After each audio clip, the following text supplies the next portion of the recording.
সুধীমণ্ডলী মাঠের দক্ষিণ দিক থেকে প্যারেড গ্রাউন্ডে প্রবেশ করছে হোম অফ গানার্সের ঐতিহ্যবাহী বাদক দল। বাদক দলের নেতৃত্ব দিচ্ছেন সার্জেন্ট ব্যাটসম্যান মোহাম্মদ সিরাজুল মতিন।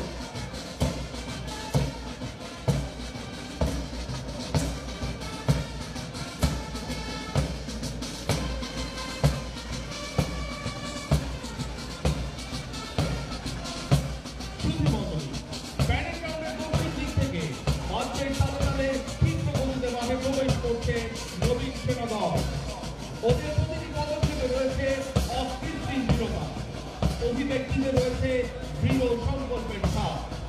সেই শিশুদের উল্লাসে উদ্ভাসিত আজ এই নবীন সেনা দল এগিয়ে আসছে ওরা বীর দর্পে, বিজয়ের পথে ওরা যেন আলোর